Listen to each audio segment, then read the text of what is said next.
Hello student, good morning. Welcome back to another video.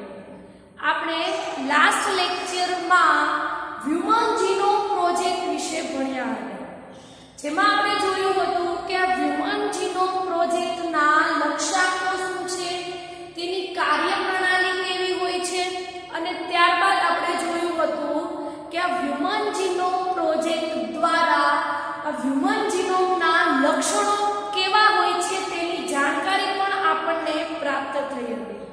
તો હવે તમે આ હ્યુમન જીનોમ પ્રોજેક્ટ દ્વારા જે હ્યુમન જીનોમના જે લક્ષણોની જાણકારી મેળવી એ ઉપરથી તમને ખ્યાલ આવી ગયો હશે કે આ હ્યુમન જીનોમ પ્રોજેક્ટ કેટલો ઇમ્પોર્ટન્ટ છે અને શા માટે તેને મેગા પ્રોજેક્ટ તરીકે ઓળખવામાં આવે છે. એ બધી જાણકારી તમને હવે હ્યુમન જીનોમ પ્રોજેક્ટમાં મળી ગઈ હશે. ક્લિયર? તો હવે હ્યુમન જીનોમ પ્રોજેક્ટના અભ્યાસ બાદ આજના લેક્ચરમાં આપણે ડીએનએ ફિંગરપ્રિન્ટ વિશે ભણવાનું છે. શેના વિશે ભણવાનું છે?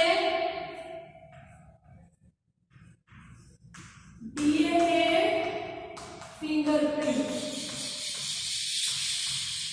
જે આ ચેપ્ટરની લાસ્ટ થિયરી છે. લાસ્ટ લેક્ચર નથી પણ લાસ્ટ થિયરી છે. તો આપણે સ્ટાર્ટ કરીએ ડીએનએ ફિંગરપ્રિન્ટ. પહેલા આપણે વર્ડનો મતલબ જોઈ લઈએ. તો ફિંગરનો મતલબ થાય આંગળી, પ્રિન્ટનો મતલબ થાય છાપ, મતલબ કે આંગળીની છાપ. હવે અત્યારે હું જે વાત કરું છું એ માત્ર ફિંગરપ્રિન્ટની વિશે તમને જાણકારી આપું છું. પછી આપણે ડીએનએ ફિંગરપ્રિન્ટની ચર્ચા કરીશું. ક્લિયર?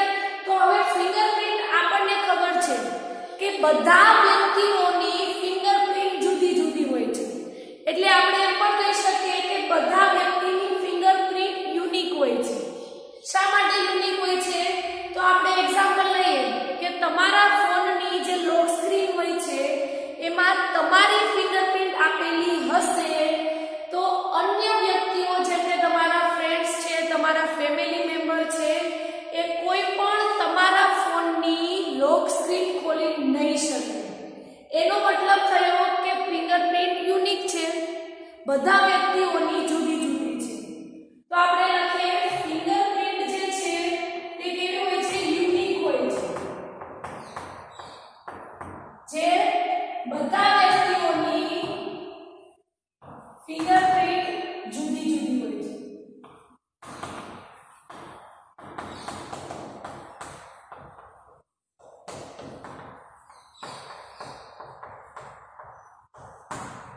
હવે આપણે જોવાનું છે કે સૌપ્રથમ આ ફિંગરપ્રિન્ટનો ઉપયોગ કોણ કરતું, મતલબ કે આ ફિંગરપ્રિન્ટનો ઉપયોગ ક્યારથી લોકો કરતા આવે છે? તો આપણા જે આદિમાનવો હતા, આ આદિમાનવો પ્રાણીઓને પકડવા માટે યા તો પ્રાણીઓનો શિકાર કરવા માટે એ જે પ્રાણીઓ ચાલેલા હોય એની છાપ ઉપરથી એ પ્રાણીઓને ઓળખી અને તેનો શિકાર કરતા. તો આ વખતથી જ ફિંગરપ્રિન્ટનો ઉપયોગ આપણા આદિમાનવોથી ચાલતો આવે છે. એ સમયમાં ત્યારે પ્રાણીઓને પકડવા માટે અને પ્રાણીઓનો શિકાર કરવો હોય તો એ માટે જે પ્રાણીઓ ચાલેલા હોય તેના છાપને જાણવા માટે કરતા. પણ અત્યારે ફિંગરપ્રિન્ટનો ઉપયોગ આપણે શાના માટે કરીએ છીએ? તો કોઈ જાસૂસ વ્યક્તિને પકડવો હોય તો એના માટે પણ કરીએ છીએ. અને અત્યારે રૂટીન લાઈફમાં આપણે ફિંગરપ્રિન્ટનો ઘણો બધો ઉપયોગ કરીએ છીએ.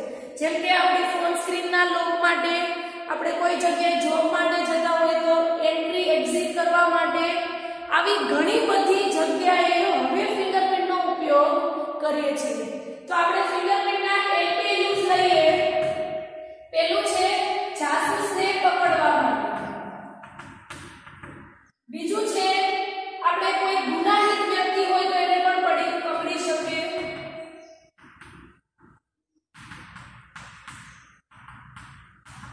અત્યારે જે હું વાત કરું છું એ શેની કરું છું? માત્ર ફિંગરપ્રિન્ટની જ વાત કરું છું. હવે આપણે ફિંગરપ્રિન્ટ જે છે એ લખ્યું કે યુનિક હોય છે, બધા વ્યક્તિઓની જુદી જુદી હોય છે. પણ હવે આ ફિંગરપ્રિન્ટમાં પ્રોબ્લેમ શું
વધુ યુનિક હોય છે, કારણ કે આપણે ઓન્લી ફિંગરપ્રિન્ટ આપણી જે આપીએ એ આપણે હજુ એક સમયે ચેન્જ કરી શકશું, પરંતુ ડીએનએ ફિંગરપ્રિન્ટને આપણે ક્યારેય ચેન્જ નહીં કરી શકીએ. શું છે અહીંયા આપણે જોયું કે ફિંગરપ્રિન્ટ પરમેનન્ટ નથી હોતું. ઓન્લી ફિંગરપ્રિન્ટની વાત કરું છું તો હું સપોઝ આ હાથમાં પ્લાસ્ટિક સર્જરી કરાવું, મેં આટલી મારી ફિંગરપ્રિન્ટ આપેલી હોય તો હું એને બદલી શકું છું. પ્લાસ્ટિક સર્જરી કરાવી શકું તો પણ બદલી જાય, યા તો હું હાથને થોડો અહીંયા જલાઈ દઉં તો પણ મારી ફિંગરપ્રિન્ટ ચેન્જ થઈ જશે. પણ ડીએનએ ફિંગરપ્રિન્ટ ક્યારેય ચેન્જ નહીં થાય. ડીએનએ ફિંગરપ્રિન્ટને આપણે ક્યારેય બદલી નહીં શકીએ. તો આપણે હવે વાત કરીએ ડીએનએ ફિંગરપ્રિન્ટ.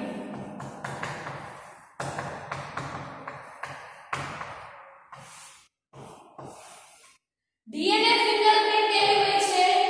નોર્મલ ફિંગરપ્રિન્ટથી પણ વધુ યુનિક હોય છે. શું કામ ડીએનએ ફિંગરપ્રિન્ટ નોર્મલ ફિંગરપ્રિન્ટ કરતાં વધુ યુનિક હોય છે? તો એનું કારણ એ છે કે ડીએનએ ફિંગરપ્રિન્ટ કોઈ પણ સંજોગોમાં આપણે બદલી શકતા નથી. તો ડીએનએ ફિંગરપ્રિન્ટ બદલાઈ શકતી નથી. હવે આ ડીએનએ ફિંગરપ્રિન્ટ ન બદલાવાનું રીઝન શું છે? તો એનું રીઝન એ છે કે સપોઝ મેં અહીંયાની પ્રિન્ટ આપેલી હોય તો અહીંયા જેવી પ્રિન્ટ હોય એવી જ મારી હાથમાં હોય, એવી જ મારી પગમાં હોય, એવી જ પ્રિન્ટ મારી આખા શરીરમાં હોય છે. એટલા માટે આપણે ડીએનએ ફિંગરપ્રિન્ટ ક્યારેય પણ બદલી શકતા નથી. શું હોય છે? ડીએનએ ફિંગરપ્રિન્ટ આખા શરીરમાં પ્રિન્ટ તેની સરખી હોય છે.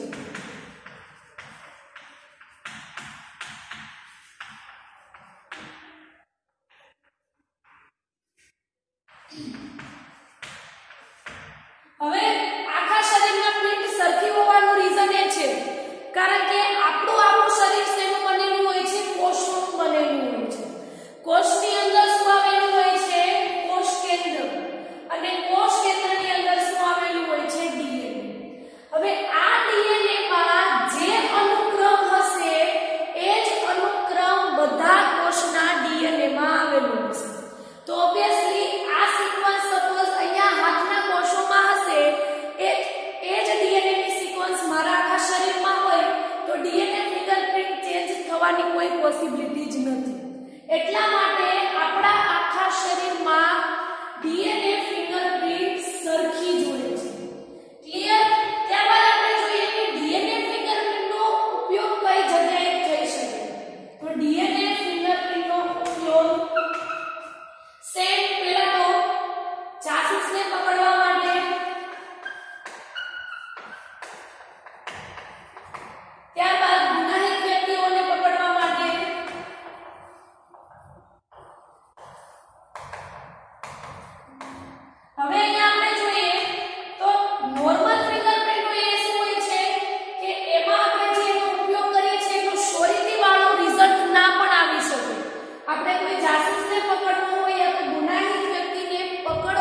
ઓકે, તો હવે આપણે એ જોયું કે ડીએનએ ફિંગરપ્રિન્ટનો ઉપયોગ શું છે. ત્યારબાદ આપણે પણ જોયું કે બધા વ્યક્તિઓની ડીએનએ ફિંગરપ્રિન્ટ જુદી જુદી હોય છે. તો હવે આપણે એ જોવાનું છે કે બધા વ્યક્તિઓની ડીએનએ ફિંગરપ્રિન્ટ જુદી જુદી કેવી રીતે હોઈ શકે છે.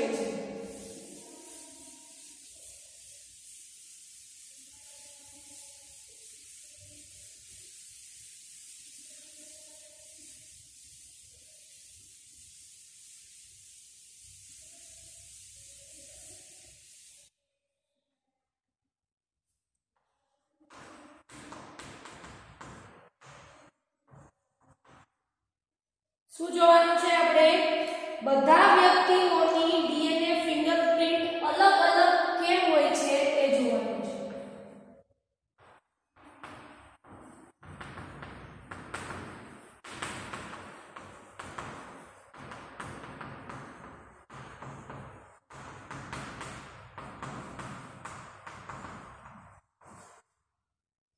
તો હવે આપણે જોઈએ તો આપણે હ્યુમન જીનોમ પ્રોજેક્ટ દ્વારા આપણને એવી જાણકારી મળી હતી કે બધા જ વ્યક્તિઓના 99.9% નાઇટ્રોજન બેઝના અનુક્રમ સરખા હોય છે. શું મળ્યું હતું આપણે? હ્યુમન જીનોમ પ્રોજેક્ટના જે આપણે લાસ્ટ લેક્ચરમાં તે હ્યુમન જીનોમના લક્ષણો ભણ્યા હતા તેમાં આપણને હ્યુમન જીનોમ પ્રોજેક્ટ દ્વારા જાણકારી મળી હતી કે બધા જ વ્યક્તિ હોય, તમે હોય, હું હોય, બધા જ વ્યક્તિઓના આપણા બધામાં 99.9% આ જે ડીએનએ છે આની નાઇટ્રોજન બેઝના અનુક્રમ 99.9% તમારા અને મારામાં સરખા જ હશે. મતલબ કે બધા જ વ્યક્તિઓમાં આ 99.9% નાઇટ્રોજન બેઝના ક્રમ સરખા હોય છે. તો પહેલું સેન્ટેન્સ આપણે લખીએ, બધા જ વ્યક્તિમાં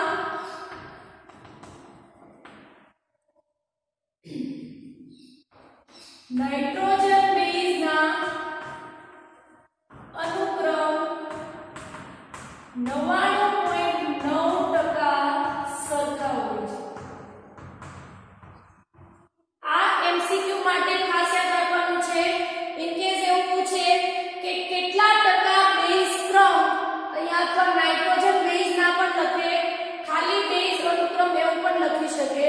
તો એમસીક્યુ માં પૂછે કેટલા ટકા અનુક્રમ બધા વ્યક્તિઓમાં સરખા હોય છે, તો એનો આન્સર આવશે 99.9%.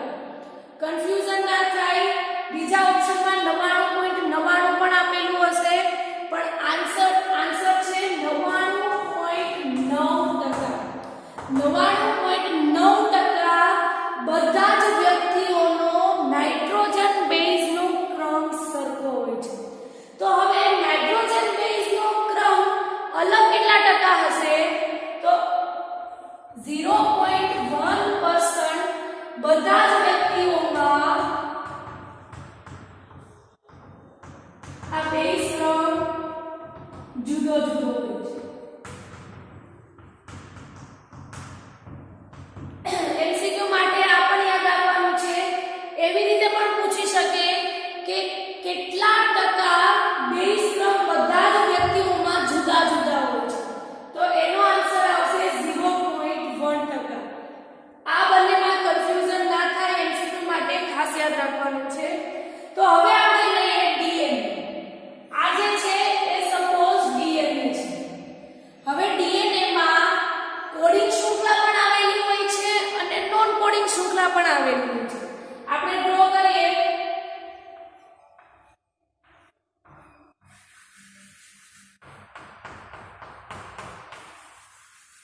હવે આમે જે ડાર્ક કલરથી જે ડ્રો કર્યું છે એ કેવી શૃંખલા છે?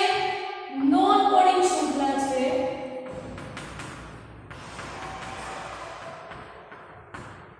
અને આ વાળું જે છે એ કેવી શૃંખલા છે? આપણે ઉપર ડ્રો કરીએ. આ વાળી જે છે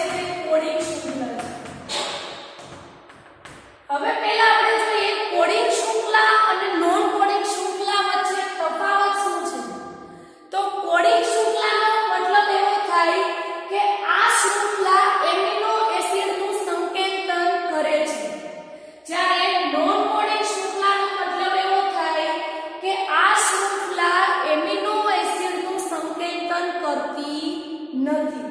તો આપણે લખીએ આ કઈ શૃંખલા છે? નોન કોડિંગ છે. તો એનો મતલબ કે તે એમિનો એસિડનું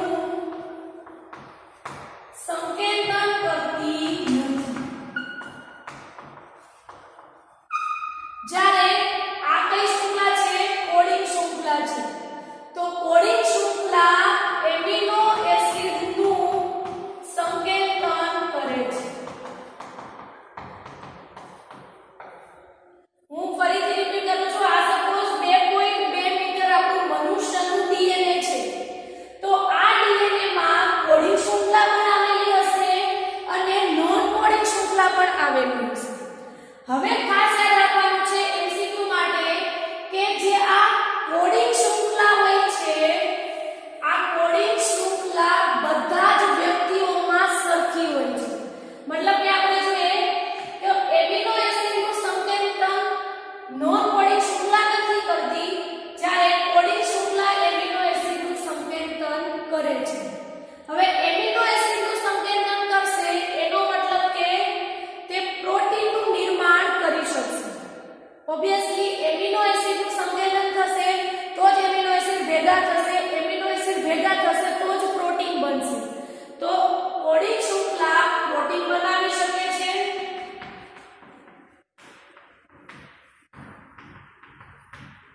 જ્યારે નોન કોડિંગ શૃંખલાની આપણે વાત કરીએ તો નોન કોડિંગ શૃંખલા એમિનો એસિડનું સંકેતન કરતી નથી.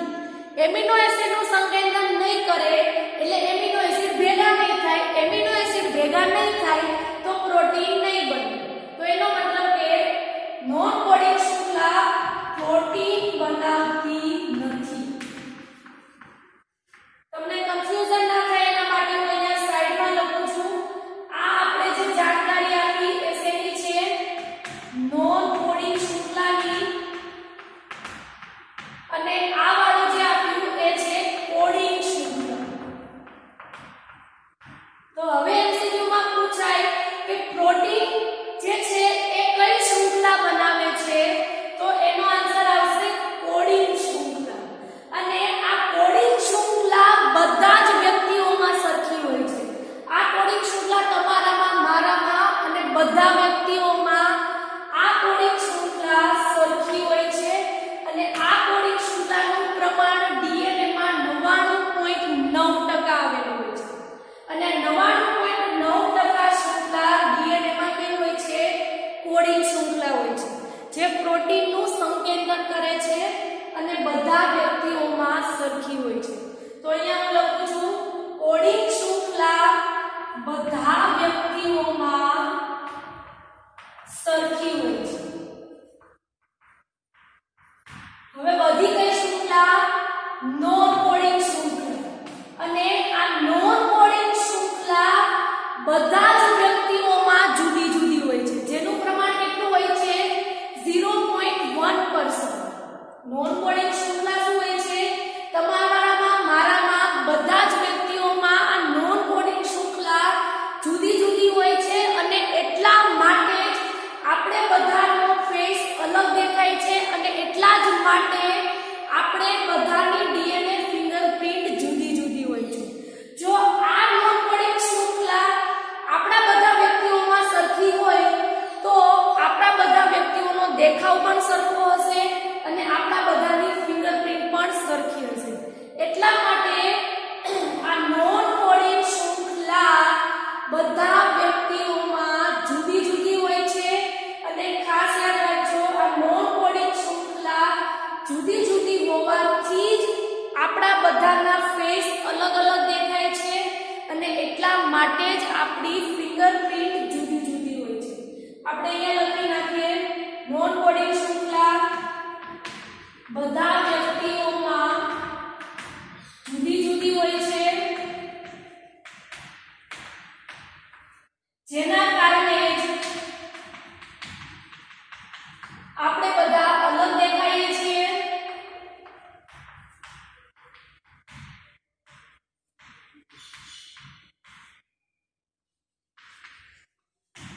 અને આપણા બધાની ફિંગરપ્રિન્ટ પણ અલગ અલગ છે.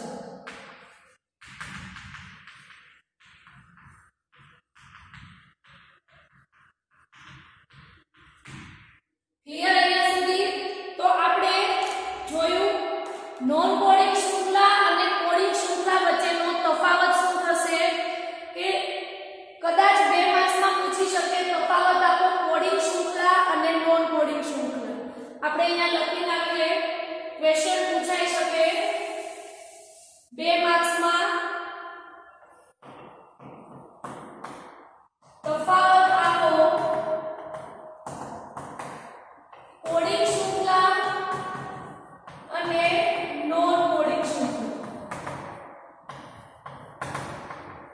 તો પહેલો તફાવત શું આવશે તો પહેલા તો નોન કોડિંગ શૃંખલા એમિનો એસિડનું સંકેતન નથી કરતી કોડિંગ શૃંખલા એમિનો એસિડનું સંકેતન કરે છે બીજો તફાવત આવશે કે કોડિંગ શૃંખલા પ્રોટીન બનાવી શકે છે નોન કોડિંગ શૃંખલા પ્રોટીન બનાવી શકતી નથી ત્રીજો તફાવત આવશે કે કોડિંગ શૃંખલા બધા વ્યક્તિઓમાં સરખી હોય છે જ્યારે નોન કોડિંગ શૃંખલા બધા વ્યક્તિઓમાં જુદી જુદી હોય છે ક્લિયર તો આ તફાવત કદાચ કોડિંગ અને નોન કોડિંગ શૃંખલાના 2 માર્ક્સમાં પૂછાઈ શકે યા તો બંને શબ્દ સમજાવો એવું પણ લખી શકે પણ આન્સર આપણે આ જ લખવાનો થશે ક્લિયર તો હવે નેક્સ્ટ લેક્ચરમાં આપણે આ નોન કોડિંગ શૃંખલા કેવી રીતે પુનરાવર્તિત થાય છે અને તેનું સેન્ટ્રીફ્યુગેશન કેવી રીતે કરવામાં આવે છે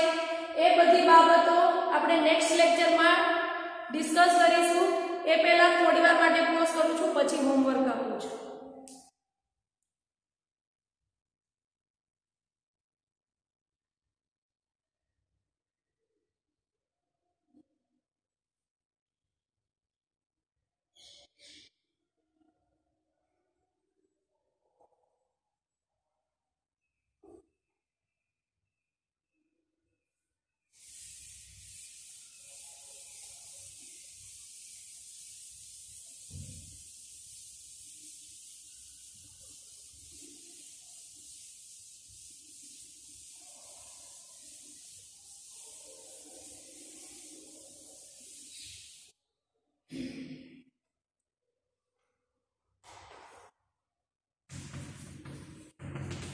હોમવર્કમાં ક્વેશ્ચન છે તફાવત આપો કોડિંગ શૃંખલા અને નોન કોડિંગ શૃંખલા આ ક્વેશ્ચન એકવાર લખવાનો છે અને બીજો ક્વેશ્ચન છે એક સેકન્ડ બીજો ક્વેશ્ચન છે કેટલા ટકા બેઝ ક્રમ બધા વ્યક્તિઓમાં સરખા હોય છે અને કેટલા ટકા બેઝ ક્રમ બધા વ્યક્તિઓમાં જુદા જુદા હોય છે કેટલા ટકા બેઝ ક્રમ બધા વ્યક્તિઓમાં સરખા હોય છે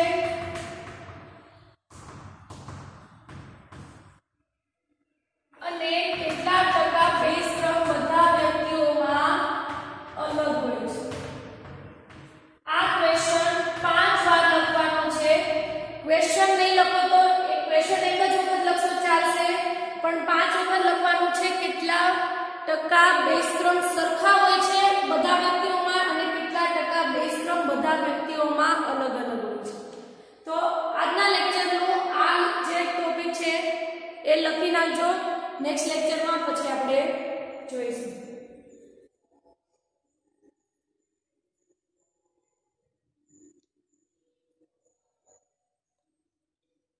दुनिया ज़माने से